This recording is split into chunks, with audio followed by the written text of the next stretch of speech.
Is technology a force for good or for evil? If you find yourself asking that question on occasion, then please listen to me, my friend. Do not expect a yes or no answer, because things are not that simple. It all depends on the person using it. Oh yeah, you heard me right. It all depends on a lot of factors. Let's take a good example of the Wright brothers. Those young boys had a dream of building a big, beautiful bird that will enable them to reach for the skies and take them to whatever place they wanted to go. I mean, these guys had childish ambitions of traveling the world with the help of their invention, so they went ahead and built something awesome. Never in their minds had they ever imagined that their creative genius would take over the world like a tropical storm. Only a few years after their first powered and controlled aircraft took to the air in North Carolina in December 17, 1903, other world-changing events began to brew from a world away.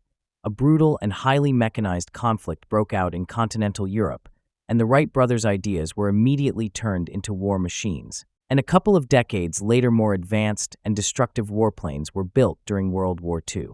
Today, warplanes are more advanced than ever, and the Air Force is a critical part of every nation's defense strategy. But today we use airplanes for so many things outside the battlefields and warfare.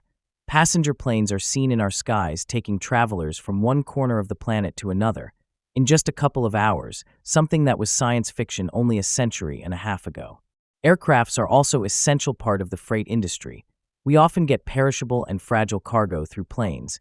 Helicopters today are used in vast array of fields, very commonly used in the tourism industry, where families and folks on honeymoon are flown over beautiful landscapes for sightseeing trips. From emergency airlifts in natural disaster zones, helicopters come in handy, dropping essential supplies and lifting out seriously injured folks that may need emergency medical attention.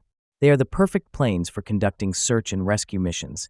Say, for instance, lost and found hikers often recall the moment they heard the roaring blades of a chopper flying towards them during their rescue, a wonderful experience that sticks to them for the rest of their lives. Choppers are the perfect planes needed to reach the most remote areas that are inaccessible by roads. They are used in logging timber from the forest, and also in the construction industry at times. They have got plenty more uses. Choppers have also found many varied applications where they form a critical part of the Air Force. But there are many more choppers in the civilian hands than there are in the Defense Department. So you can see airplanes have done more good than harm to humanity, and we cannot blame the Wright brothers for inventing their flying machines. Their motives, in my opinion, were completely innocent. They simply wanted some little attention, but ended up changing the whole world. It all depends on your point of view. The angle from which you look at all flying machines will lead you to conclude whether they are a blessing or a curse. Are they a force for good or for evil? Or maybe a perfect blend of both? A lot of things in this world are not purely black and white. We have got to take a more critical look at the gray areas that modern-day technology operates in. The same analogy applies to the high-tech gadgets in our hands today. Even though they have become essential tools in our day-to-day lives, they also have the potential to do great harm. All of that depends on the motives of the person behind the gadget. Is technology really a blessing or a curse? Has technology improved our lives, or has it added more burdens to our already busy schedules? When one says it has brought about significant improvements, it would rather mean things are simpler, life is easier, you don't have to spend extra hours meditating at your office table, salaries are higher, you relax and sleep much longer, everything is smooth, because machines have taken over daily labor.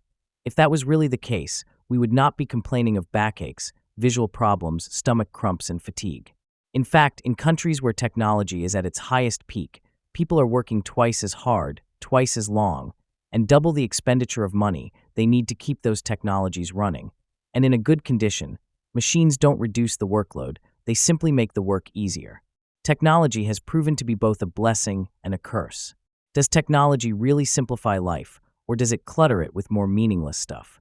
There is an astronomical phrase which says, traveling to the moon takes 16 days, 1 day of steering the shuttle till it touches its surface carefully, and 15 days of figuring out which buttons to press.